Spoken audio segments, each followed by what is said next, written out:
Hello, everybody, and welcome to the Maurice Brown Comedy Show, NFL edition on BogRadio.fm. Hanging out with my main man, Antoine A.S. Stewart. Going to break down the latest from Week 5 in the NFL. Stu, what's going on?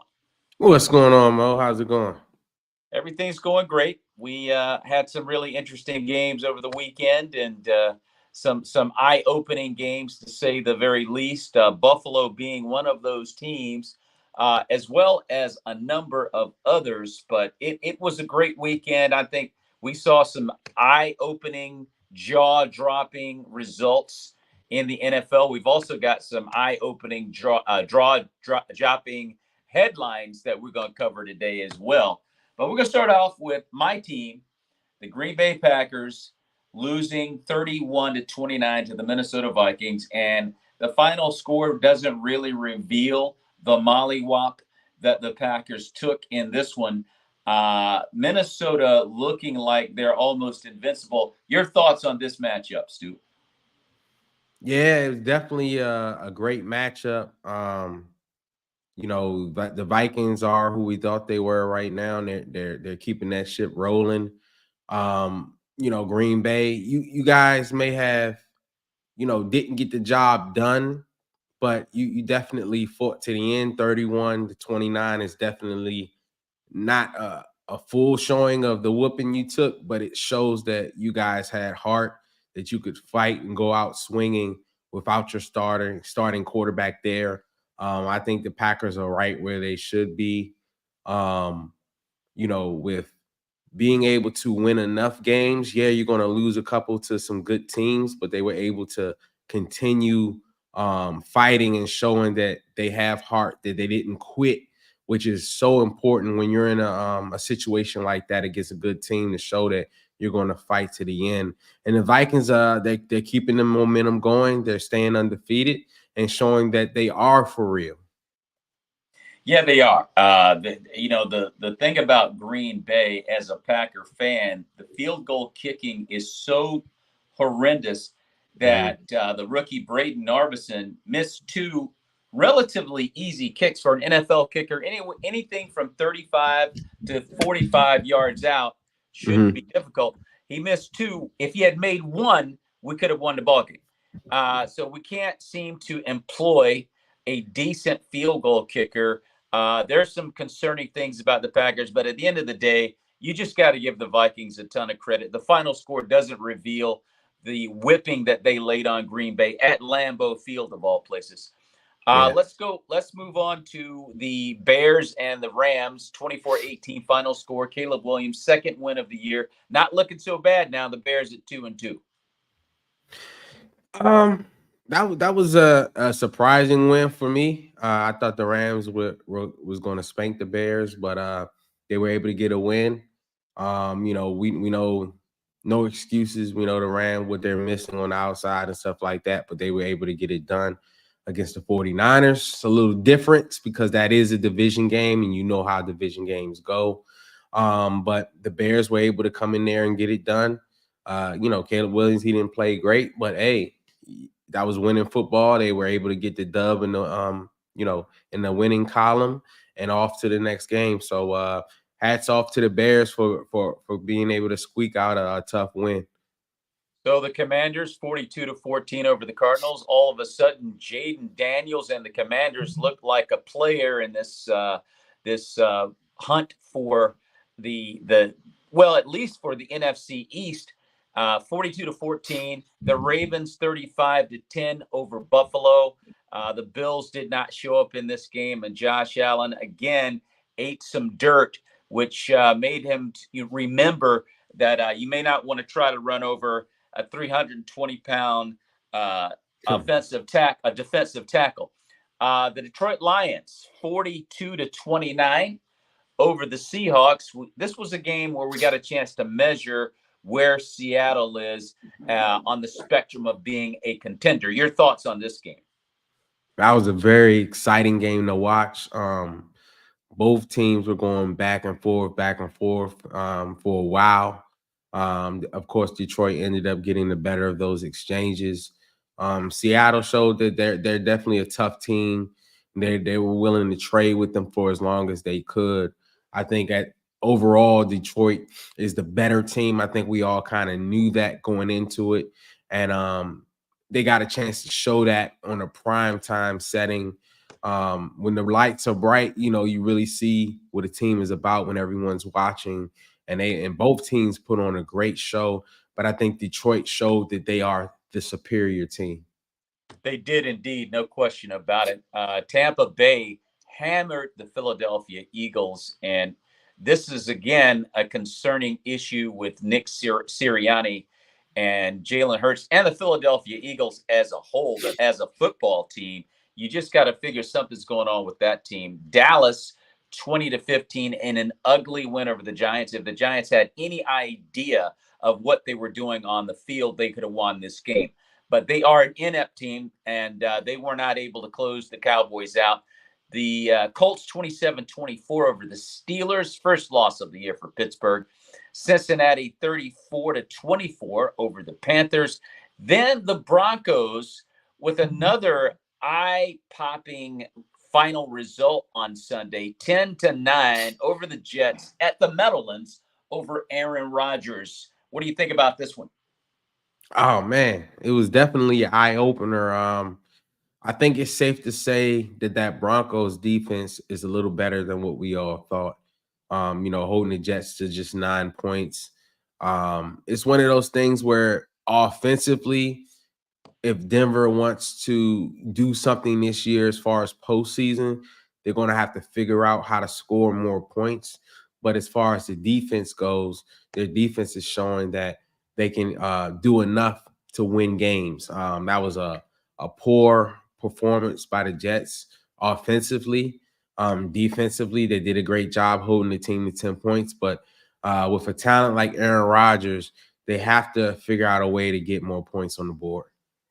They're going to have to. That was an ugly loss by the Jets at home. The Falcons 26-24 over the New Orleans Saints, and the Texans 24-20 over a hapless Jacksonville Jaguar team. Things are looking real bad in Jacksonville.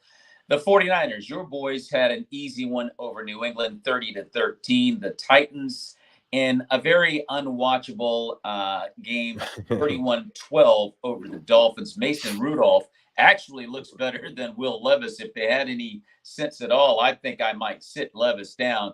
And then you look at the Raiders with a 20-16 win over a hapless Cleveland Brown team. So you look at those issues there with Cleveland, and you wonder if they might want to give Jameis Winston a look. What do you think about that? That goes back to that offensive coordinator hire that they made. It's a reason that guy was fired mid-season from Buffalo. Um, you know, you got to find out some way to get the running game going.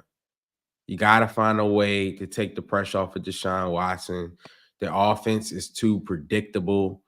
Um, he's holding on to the ball too long, not getting the ball out. The offense doesn't seem in sync. It's a lot of coaching issues going on over there. We know Deshaun may not be what he was in Houston, but he's not a scrub by any means. And that's the way things are looking. They got to figure out a way offensively to get the ball rolling. I don't like the hire that they did, but they made their choice. So it's up to the head coach to get on his staff and formulate a game plan offensively that they can execute. The defense has been trying to hold it down, but it's only so much you can do when your offense is not scoring points and putting on those poor performances. So I kind of feel bad for Deshaun in that sense, but hey man, it is what it is. That's the NFL. You got to figure it out. So we're going to take a look at some NFL headlines. There's a lot going on in the NFL right now. I mean, a lot of issues. We just talked about Deshaun Watson. There are other quarterback issues going on, or team issues with the New York Jets and Aaron Rodgers. That was a putrid, I mean, an absolute putrid performance that they put out against the Broncos. Totally inexcusable loss there at home. But we're going to switch over and look at Davante Adams, who's a guy that was Aaron Rodgers' favorite target when they were both in Green Bay. Devontae decided to play with Derek Carr, his college teammate. And before he knew it, 1 year later, Carr's gone, and they throw him Jimmy Garoppolo and, Jared Stidham. And then all of a sudden, you're looking at Gardner Minshew, the mustache. And he's like, yo, get me out of here. So is Davante Adams the missing link for Aaron Rodgers and the Jets as he has requested a trade? I would love to see that. We know Davante has phenomenal chemistry with Aaron Rodgers. We know they played at such an elite level together. Yeah. The way the back shoulder fade, that they were just so in sync that where Aaron will put the ball in the perfect position that only his guy can make it. And they were just reading each other's minds. So I would love for a 40-year-old Aaron Rodgers to have his number one receiver back. And if they're going to give this an honest shot, because let's be honest, we're talking Super Bowl with Aaron Rodgers. The Jets, That's right. They have the defense. They needed they needed the quarterback. They got that. Now give him his number one weapon. If that's possible to have, then there will be no excuses for the Jets. They need to win the Super Bowl. No excuses. So I would love for Aaron Rodgers to get Davante Adams back. So, ladies and gentlemen, you're listening to the Maurice Brown Comedy Show NFL edition on BogRadio.fm. We also welcome in now an old friend to the show, Aaron Too Tall Moore. What's going on, Aaron? I'm doing well. How you doing? Man, doing great. Good to see you. We're talking about Davante Adams, as you well know. What are your thoughts about Davante maybe hooking up for a reunion with Aaron Rodgers with the Jets? I think they need it. I think they need it because right now Wilson, I just don't think he has the chemistry right now with the receiver core he has. For some reason, it's not clicking. Right. I don't know if that's the offense or what. For some reason, they just not on the same page. But if you get Davante in there, I think they're gonna clink like they was in Green Bay. So I think they should do it. They should make the move. I mean, it's supposed to be all in and bust with them, for the Super Bowl. And frankly speaking, if they don't make it, I think that coach may be on the chopping blocks. I couldn't agree with you more. I mean, you've got the Vikings next over in London, and they're going to turn them into a soccer ball out there at Wembley Stadium. And then after that, they've got Pittsburgh. And I just don't see that defense in Pittsburgh will be all over Aaron Rodgers like white on rice. Mm-hmm. And I think they have another content on Buffalo in the midst of that. If they lose those next 3 games, I think Robert Saleh's gone. But here's the reality. Whenever you, as a head coach, start questioning Aaron Rodgers' cadence, get out of here.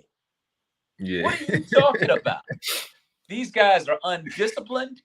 5 offsides penalties. Aaron Rodgers made his money on that cadence in Green Bay. And then you're going to tell me that's a problem? They've got – those two don't even get along. So I would agree with you, Aaron. I think the move here is to go get Davante Adams because Garrett Wilson is just simply not on the same page with Rodgers. He doesn't know how to read the defense that Aaron's looking at. The receivers have to be in. If you play with Aaron Rodgers, you got to be in sync with him. Correct. And if he misses the throw, it was the receiver's fault. Yep. So Wilson is just not there yet. I think he can get there, but is there enough time?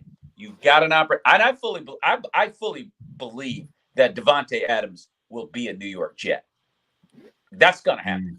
All this other stuff about all these other teams, yada, yada. If the Jets have any common sense, and sometimes you wonder if they have any, but if they have any common sense, they will be all over this trade. They'll find a way to make this happen, and you get Davante Adams in New York. Our next headline involves the Buffalo Bills. And I thought going into this game against Baltimore, we would find out where the Bills are. I mean, it's one thing when you kick the Cardinals around, the Dolphins, and the Jags. That's one thing. You're supposed to do that. I still didn't know if they were on the Kansas City Chief, Baltimore Raven, Minnesota Viking, Detroit Lion level. I needed to see them against a real team. And we found out that they weren't ready for prime time, losing 35-10. I posed this question to you, Stu. Are the Buffalo Bills legitimate contenders in the AFC? I think the jury's still out. We know that Josh Allen, that he's legit and what he brings to a team. I think that, like as you mentioned, the competition that they faced, that they beat up on, was mediocre. Similar to what we are used to seeing with the Cowboys, how they beat up on these mediocre teams and they get all this hype. And then you face a real dog and you don't show up, you wet the bed. So that's exactly what happened. So I think the jury's still out. We can't really answer that question until we see consistently, are they able to, beat a team with some substance? Because this has been a crazy year. There have been so many upsets. This is really and truly, I know we say this, but this is a week-to-week league. The good team can lose to the bad team if you don't prepare correctly, if you don't execute properly. So I think definitely the jury is still out on them, but they're definitely going to have to put on a better performance against some of the top echelons of teams in the league. They've shown that they can stomp a mud hole in the teams they're supposed to beat, but we want to see how you face against teams that really are going to give you a hard time. So, Aaron Too Moore, I posed the same question to you. Are the Buffalo Bills, in your mind, legitimate big dogs in the AFC? I think they are. I believe they are. I mean, the team they lost to is a contender as well. I mean, it's not like they lost to some bums. I mean, they lost to the Ravens, who I believe is going to be has one of the AFC, 4 teams is going to be a push to get to the Super Bowl this year. As they keep getting better. So yeah, I believe they are. I believe they're going to be in the mix at the end. My only concern is Josh Allen, because he's gonna have to carry that team. That's my only concern about that. If he don't start to wear down towards the end of the season, because he's gonna have to carry that offense, he's gonna have to carry that team. But as long as his play is well and he continue to play well, I think they're gonna be one of the teams at the end. The one thing that gets my attention about the talk about Buffalo and Josh Allen being Superman and him putting the team on his back, and I've never been a big believer in Josh Allen being a great pocket quarterback. He's got a great arm. He's a great athlete, runs with a lot of physicality. But when he's relegated to the pocket, he doesn't look that good. And with Stephon Diggs gone and against a real team, he didn't look very good. Thanks, Genome, for hanging out with us, watching from the Philippines. I know you guys love the NFL out there in the Philippines, Genome. Thanks for checking in on us. I question Josh's ability from the pocket. And everyone said after the first 3 weeks, he really didn't need Stephon. He could have used him last week. He threw a couple of dimes that were dropped. Mm-hmm. Yeah. And Stephon Diggs is not going to do that. I just don't. I hate the negativity about a top player and like a guy like Stephon Diggs. Yeah. He needed Stephon Diggs. I don't care what anybody says. Josh Allen needed Stephon Diggs. Let's just stop that talk right now. He needed him. And we saw evidence of that. He's not going to bull over linebackers in the NFL and act like he's Superman and win games. He's going to be in the hospital. You remember I told you last week, Stu, he's going to have both arms in a cast and his leg's going to be broke. And they almost broke it.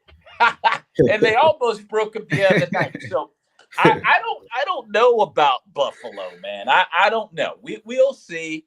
I mean, we know that they're a good ball club, but are they really a threat to get to the Super Bowl? And usually they come up short every year. We'll see. It's going to be a long I think that they should put their name in that Devontae Adams hat. If he doesn't go to New Oh, York, that you would be a know, good that idea. would Oh, that would be good. that would be great. Mm-hmm. Yeah, They could use Devontae. He doesn't have any receive. Those guys are bad, dude. The yeah. receiving core in Buffalo is bad. So yeah, they could use him, man. That's no question. We're gonna switch gears, and we were talking about the Jets and Aaron Rodgers possibly getting Devontae Adams. My question is: are Aaron Rodgers and Coach Robert Saleh? We saw the hey, don't hug me a couple of weeks ago. Are those two guys on the same page in New York? Stu, I pose that to you first. I, I'm not. I wouldn't say that they're not on the same page. It's just, you gotta get to know who that person is. That, last year it was supposed to be their first year together going into battle, and Aaron missed the entire season. He ended up being at home on appearing as guests on certain talk sports shows and stuff like that. So Yeah, they missed that year of bonding and chemistry. And now, they're kind of going through that this year. Salah, knowing him from being on the 49ers defensive coordinator and from him being on Seattle, he's a player's coach. He's a defensive guy, so they may butt heads on schematics and stuff like that. And Aaron's an offensive genius and Salah's a defensive genius. They may have their differences of opinion, but I think overall, I think they'll like each other because Aaron is pretty straightforward and so is Salah. Once they get, past that, this is kind of like their first year filling each other out, going through the ups and downs together, being in the same, locker room and when you're down and being in the same locker room after a tough loss and going through those motions. I think they'll end up ironing all that out. I don't believe that nonsense Salah was talking about with him changing the cadence and stuff, like as you mentioned. Even Aaron had a great response. He was like, look, that's why we're professionals. We practice this. We had it down. Guys have to execute. Guys have to have their mind. And as a leader, that's the expectation of playing with a Aaron Rodgers. So Salah needs to let Aaron handle that and not really take the bait on those type of questions. I think he kind of took the bait a little bit and gave his opinion when he didn't need to. You don't want to cause any, friction. But I think that with both of their personalities, they can talk that out. It'll be a straightforward conversation, and they'll each say, how they feel, and they can agree to disagree and keep it pushing. well, I can tell you right now, and I said it before, in all the years in Green Bay with that cadence, it was the other team that jumped off.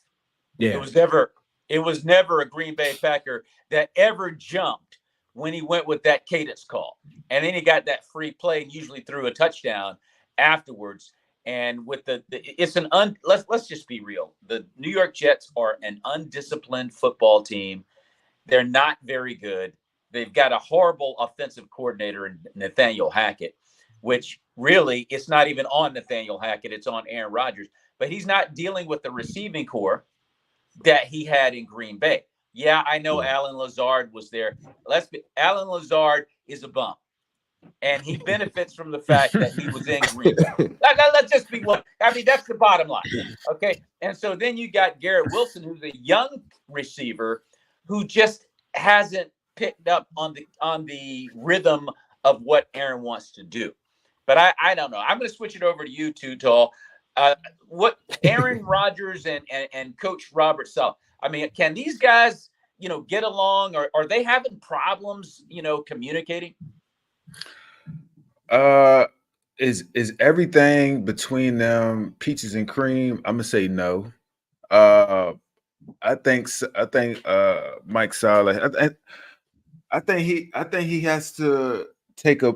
You have to look back and look at Aaron Rodgers' coaches before. He had Mike Holmgren. Mike Holmgren was a more. I ain't gonna say he was a laid back coach, but he was a more chill coach. He really didn't do much hooping and hollering, chest bump. Yeah, let's go. He didn't do that. Matt LaFleur was a more chill, laid back coach. Let Aaron Rodgers do what he do. Maybe give him a high five. Great job. That's what I'm talking about. Not chest bumping and all that. That's not Aaron Rodgers. As a head coach, you got to know your players. and you, especially with Rodgers. I mean, you got to let Rodgers do what he do. Just let him do what he do. His personality, what he how he moves. Is different players got to be treated differently. Right. And he has this. It was I think it was Dallas old coach. What's his Mike name? McCarthy. No, not him. Who won all the Super Bowls? So Jason, Who won all the Super Bowls? Oh, Jimmy Dallas. Johnson. Jimmy Johnson. So Jimmy Johnson told a story of a Hall of Fame player. He didn't name the player, but it was a Hall of Fame player and a regular player. A regular player was sleeping in his meeting, and he cut him. Yeah. A Hall of Fame player was sleeping in his meeting, and he told him to wake up. Yeah. You treat players differently, and how you interact with players, it has to be differently. So of course the media gonna jump on it when you try to chest bump and Aaron like no, that's not him. And I think Salah has to understand that and just let Rodgers do what he do. Let his personality be his personality. I think you just let him be. He a Hall of Fame quarterback. I think he knows how to play football.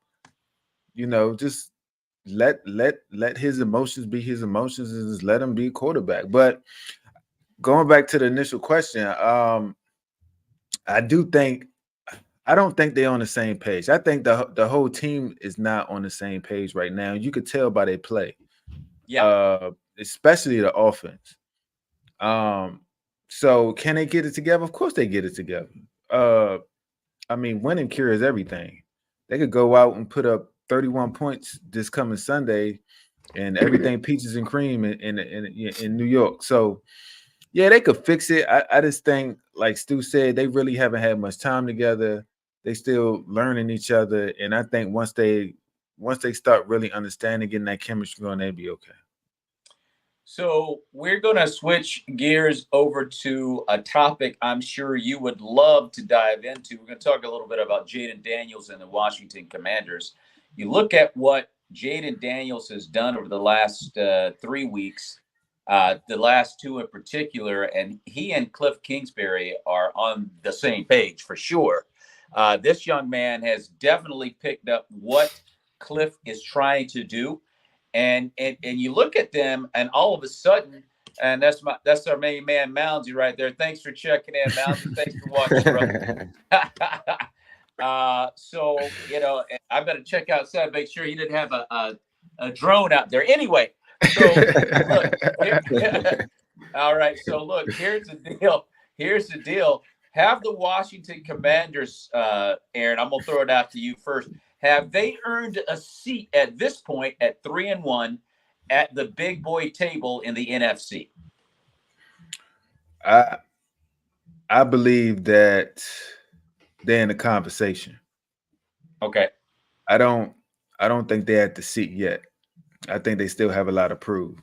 Okay. And a lot will prove in 2 weeks we play Baltimore. That would prove a lot. Not proving if we win the game, but how we play in the game is what I'm Okay. what I'm saying. Okay. And with Jane Daniels, I had a chance actually to meet Jane Daniels. Oh wow, okay. And how he is when you actually see him talking to the media is how he is in person. He's calm, he's cool, he's collective. He don't get too high, he don't get too low. And he said a couple of these things, and just his demeanor and Dan Quinn and just how they move, they know they haven't done anything yet. Okay. So even I guarantee if you ask this question to them, are they at the big boy table yet? They would tell you no. Okay. Because we haven't done anything. I like that mentality. That's a good mentality. Exactly. And I think that's how they move. They haven't done anything yet. And that's why I think they can be, if they continue on this trajectory. The only thing is that I have a problem with is the defense. Okay. Can the defense get more consistent? Can the Okay. defense can the defense help the offense out? But I mean, Jay Daniels in the offense in the offense. And one thing he do, and then can a quarterback, and this is why this is why Jaden Daniels is why we got this question right now. Don't get it twisted. Jaden Yeah. Daniels is why we're where we at is where we at is because of him. Yeah. Can a player lift the team and the players around you and make everybody better? And that's what he doing. Yeah. He is making everybody around him better with an expectation. Him coming in as a rookie, people are saying, I don't want to let Jaden down.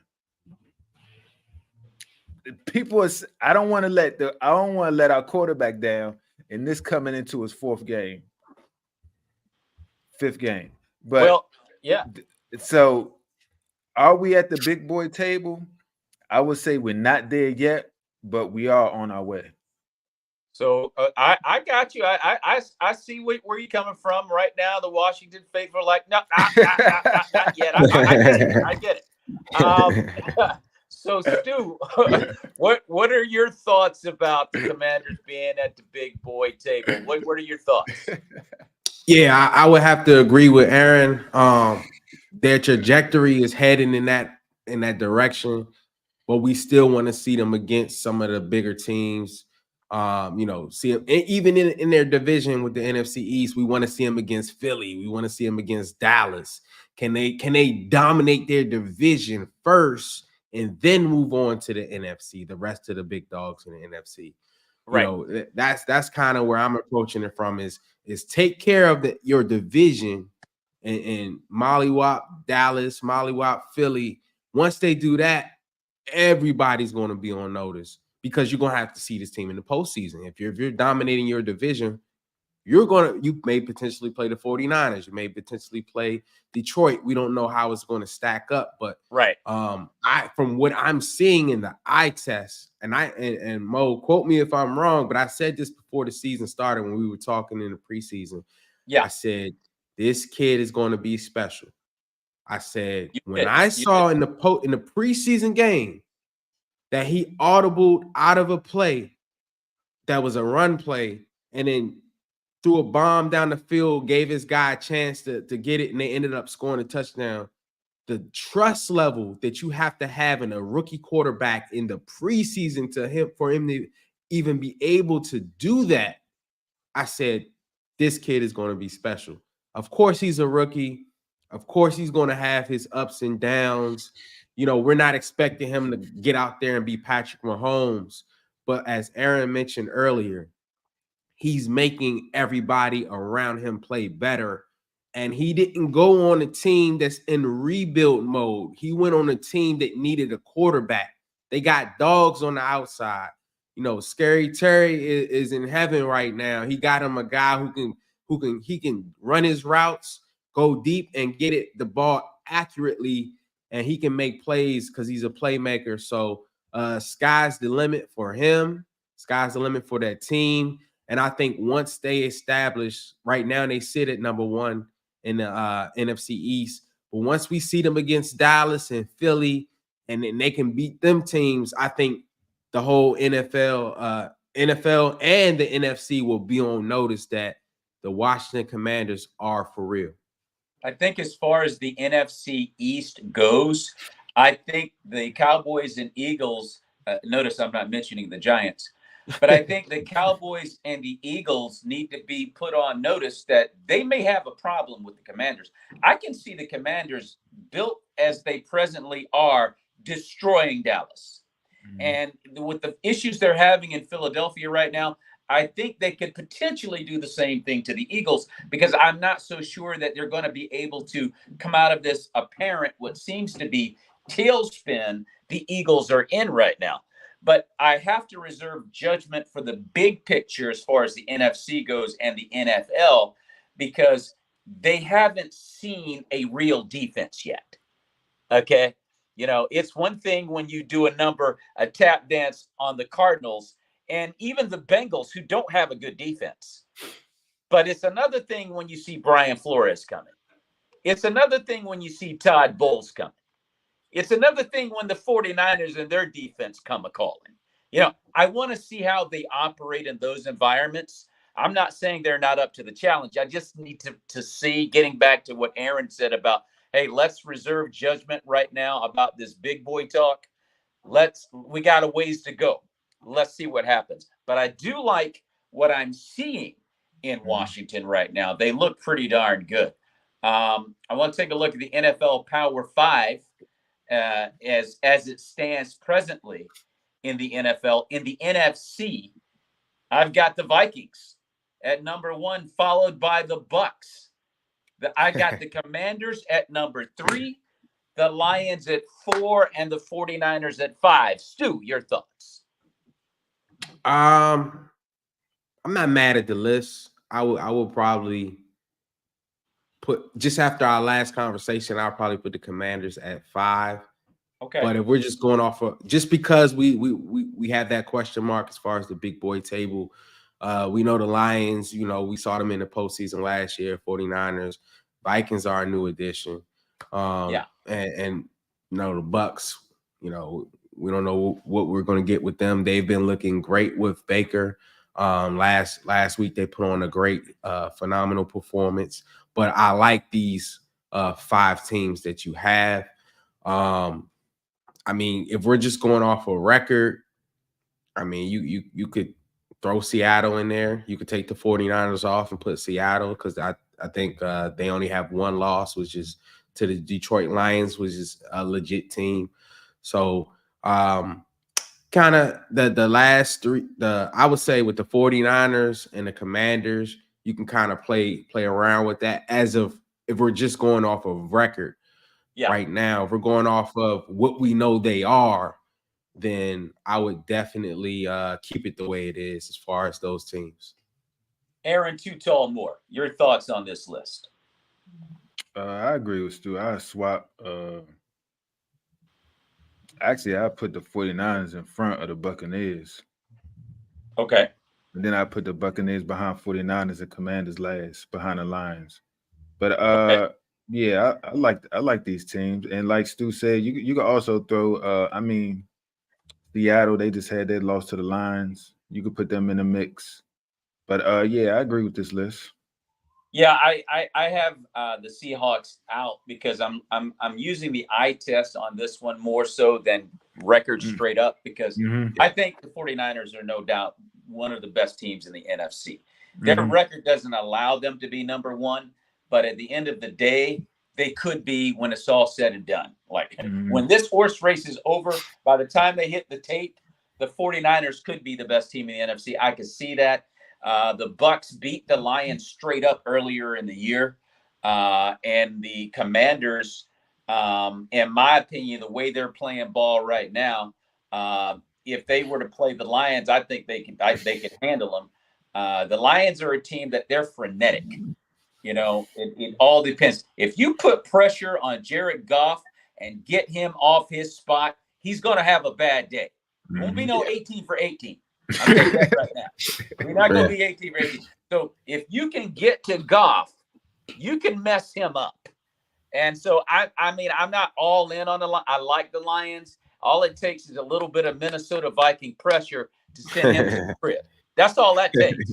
So I need to see more from the Lions before I just say, hey, yeah, they should be ahead of the Commanders from what I've seen from the Commanders. But, that being said, it's all a matter of conjecture. We'll switch over to the AFC, and I have them listed as follows. The Chiefs, number 1, followed by Baltimore, Pittsburgh, Buffalo, and the Texans. Stu, your thoughts? Yeah, I think that's a pretty fair list. You could pick the Bills or Steelers or whoever and rotate. You can throw the Chargers. Yeah. They're kind of peeking at them. We know they have their quarterback is banged up right now, so they're going through that. But I think that's pretty spot on. The Texans are definitely we want to continue to see where they left off last year with CJ and the defense. I think Big question mark for me. Steelers are always going to be even kill. You know, even when they got a bad team, they'll be at 500 or above. I think they'll figure out their issues. But I'm curious to see how the Buffalo Bills stack up against better teams, and it's not Miami Dolphins. You know, because as you mentioned earlier, they don't have that true number one dog on the outside that he's accustomed to having. If he's able to land Devontae Adams, I think that will put the stamp mark on Buffalo and have their offense and everything flow a lot better.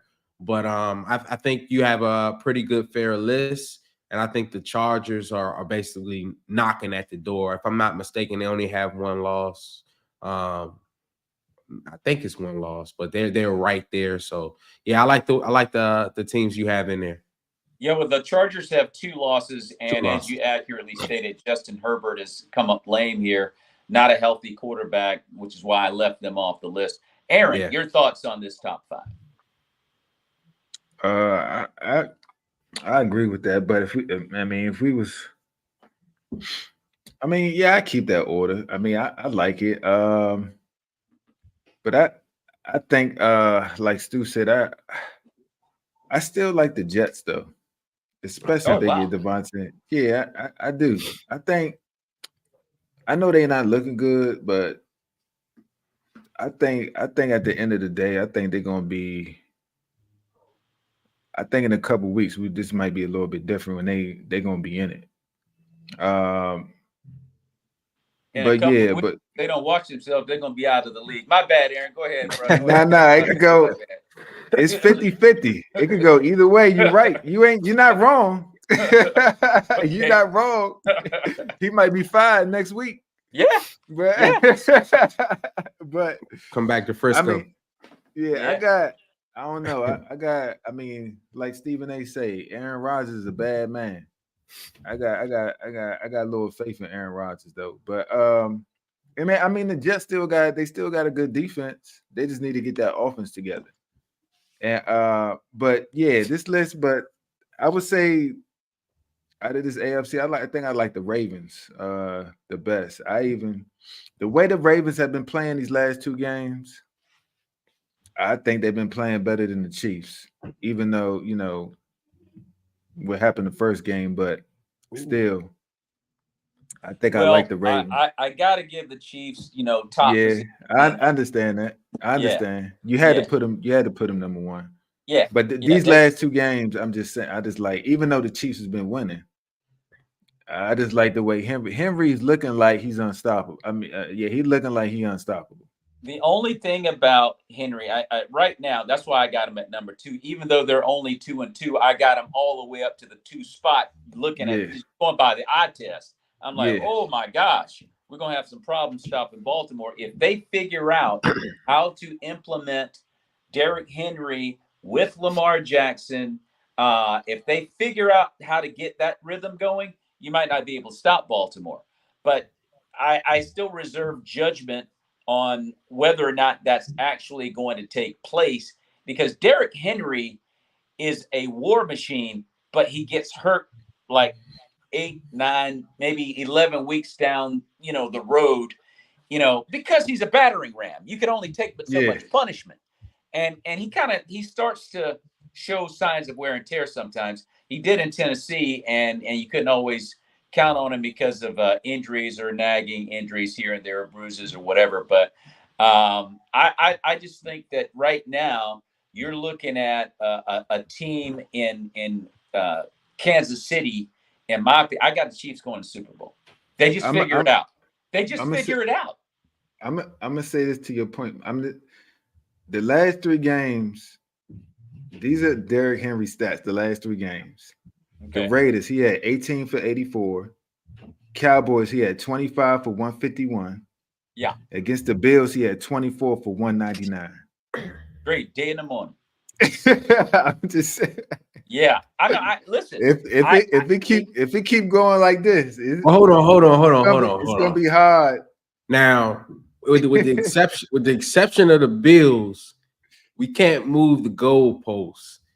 you don't get brownie points for running down the Cowboys' throats. That's what I they're mean, known for being done. 151 yards is No, a I lot of know yards it's on exceptional. 25, I'm and you giving you. haven't. We know that he's one of, if not number one, number two, or the top three backs in the league. He's a war machine, as Mo mentioned. But the Cowboys, the Raiders, and the Bills of those three teams are more respectable, but not, True. defense. If they doing it on the Vikings like that, or they're doing it to the Jets as far as their defense. I know the Jets offense, they got to figure it out. That's more of an eye opener, but I think, as Mo pointed out as well, like just the addition, because before that, Lamar is that in itself, he's hard to cookie to figure out, but you got to make him stay in the pocket. But having the addition of Derrick Henry does take the scariness level to the next level. But if you watch National Geographic, we all know what happens with those zebras. So, and we know who has the zebras. I'm just saying, if you The look, Chiefs, they got the refs. so I'm just saying that from every game he's played with Baltimore, he's gotten better. He had 46 yards the first game against the Chiefs, 84, 151, and 199. Every game he's getting better. Every game he's getting better. Yeah. Historically in the playoffs when he was with Tennessee, he did not put up big dog numbers like that against the Chiefs. And he's already had a crack at the Chiefs, and he didn't even get a century. So I'm just saying, it's the zebras. And then Kansas City got those zebras, and then you just kind of go, I don't know. I mean, I it's got to be proven on the field. I can't stamp the Ravens as that team that's going to the bowl like I can the Chiefs, because, like I said, they got the zebras. Anyway, let's look at the NFL Power 5, the best of the league. I got the Minnesota Vikings being the best team in the NFL. I got them over the Chiefs. And then I got the Ravens 3, the Buccaneers 4, and the Commanders at 5. Your thoughts on this list, Aaron?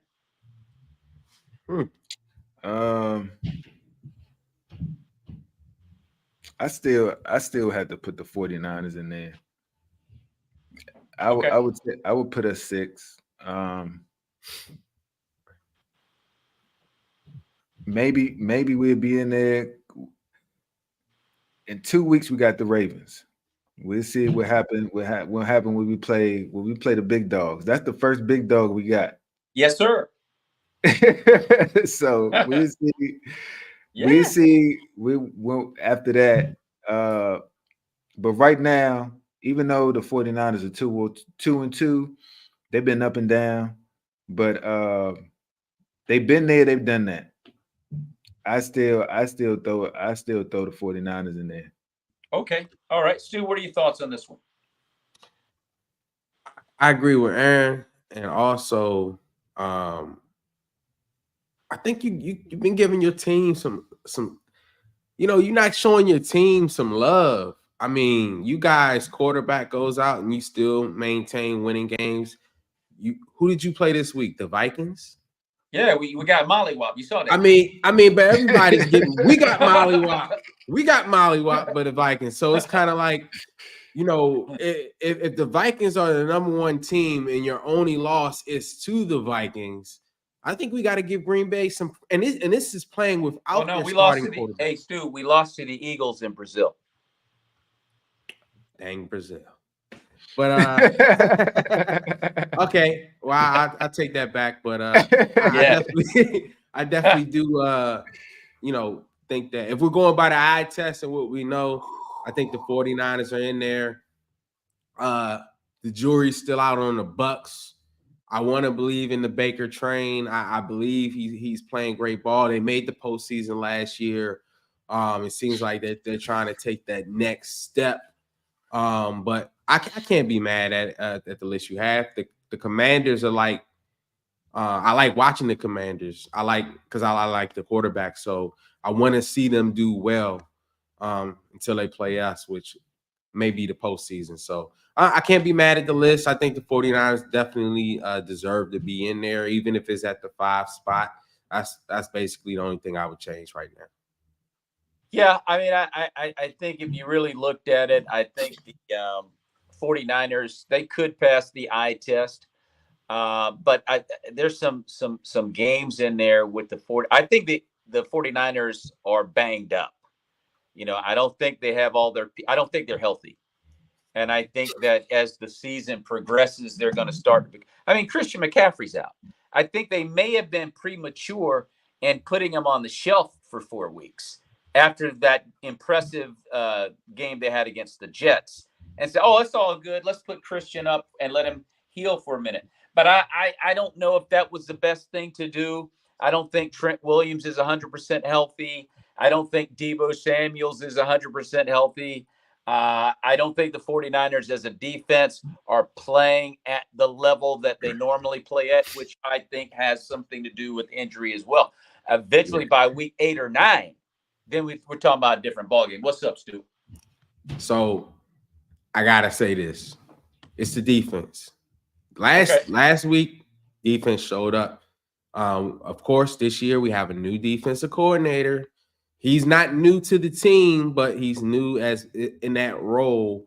49ers offense has been balling out.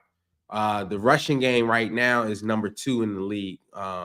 With Jordan Mason, we have the number 2 rushing attack in the league, and I'm assuming the Ravens got number 1 off the stats that you just quoted with Derrick Henry. So sitting at number 2 in rushing and quarterback has been carving it up, doing this thing. But we were lacking on a defensive side, which they got to fire. We had a perfect team to play to get some confidence on the defensive side, because New England, once you stop the run, that's it. That's all they got. So I definitely looking forward to this week coming, and hopefully defensively we can keep that momentum going. We do have some injuries in the safety position. That's when we were getting killed at the most. Offense, great job, even with the injuries. We just got to continue to play that defense, and special teams continue to show up week in and week out. Yeah, I mean, I totally agree with that. And as we see all of that, we got a bevy of games coming up this weekend. And in London, I mentioned the Jets and the Vikings going to be in London at 8:30 Sunday morning. Stu, what are your thoughts on this game? Can Aaron Rodgers and the Jets bounce back in London? I gotta go with the Vikings. I mean, can they bounce back? Yes, because they have the defense that can keep Minnesota to a minimum, and Aaron Rodgers and their offense, they have to figure it out. I just don't think they have enough. If this was Aaron Rodgers with Devontae Adams, I think that Jets all day. But without that missing piece that they have, I'm gonna have to go with the Vikings. Okay, Aaron, what are your thoughts on the Vikings and the Jets in London? I believe I picked the Vikings on this one. I'm gonna go with the Vikings on this one. Yeah, I'm with Stu. I'm gonna go with the Vikings. I think they need one more piece, but I mean they could get it. This could go either way. It's one of them toss-up games. Sam Darnold's been playing out of his mind. It's like and the Jets, I mean, Jets got a good defense.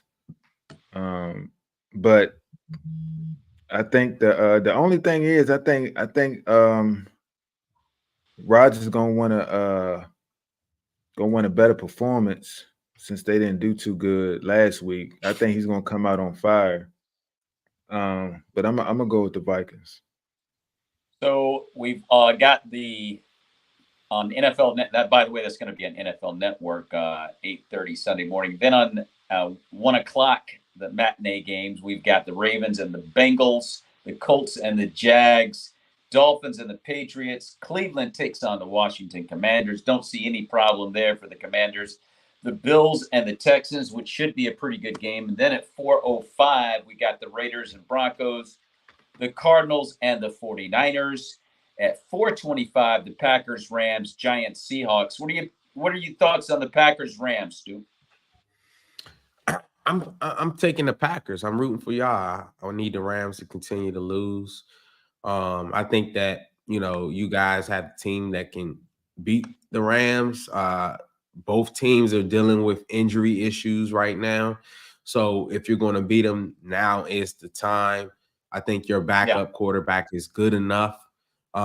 With him running the ball and making the Ram, they don't have Aaron Donald no more. I think that I'm taking the Packers on the road to beat the Rams.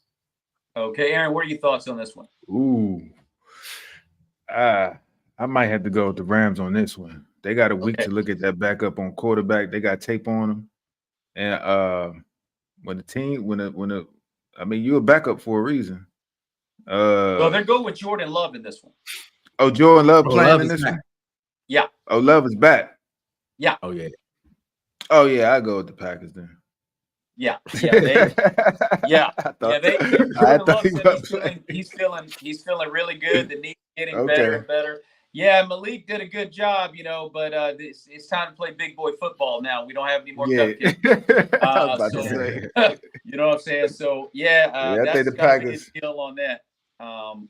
And then we got the Giants and the Seahawks, and then on Sunday Night Football we got the Cowboys and the Steelers at 8:20 on NBC. Whoa, what do you think about this one right here, Stu? I think the Cowboys it's gonna be some more broken TVs all across America. I think the Steelers at home are gonna beat down the Cowboys. People are gonna be crying and buying new TVs. If you work in retail, especially the electronic section, get ready for your sales to go up. Yeah. Aaron, what's your thoughts on this one? I'm gonna go with the Steelers. This is the perfect game for Justin Fields to show out and show up. Okay. And solidify. I mean, even though he did play well last week, but they still lost. But just solidify the starting position. No more talking about Russell Wilson. Just say, I'm the starter. It's my job. Russell's the backup, and we moving on. This is the perfect game for him to do that on prime time and take it to supposedly Americans, the Cowgirls, America's team. You know what? I can tell you right now, because the Steelers are actually built to run the ball down Dallas's throat with Najee Harris. And they have the ability to make timely throws with Justin Fields when necessary, who's also a runner. And I don't think Micah Parsons is going to be available for this game on top of that. DeMarcus Lawrence, don't know about his injury status as well. And this could be an embarrassing game for the Cowboys. The Steelers are not that kind of team that just, mollywop you. But it could be an ugly situation for the Cowboys. I got the Steelers winning, no doubt about that. And then later on, we got the Saints and the Chiefs at 8:15 p.m. That's Monday Night Football. So, guys, this has been a great show. It's time for us to get out of here. Ladies and gentlemen, thank you for hanging out and watching the Maurice Brown Comedy Show, NFL edition on bogradio.fm. If you've enjoyed the show, hey, well, like it and share it. If you're coming in at the very end and you're like, hey, man, I missed it, I wanted to talk some football, well, you can listen to this on Spotify and where all major podcasts are heard. So for Andrew, Antoine, not Andrew, I'm giving you a new name. For Antoine, A.S. Stewart, and Aaron, Too Tall More, thanks a lot, guys, for being on the show. And may the peace of Christ be with you and your families. God bless.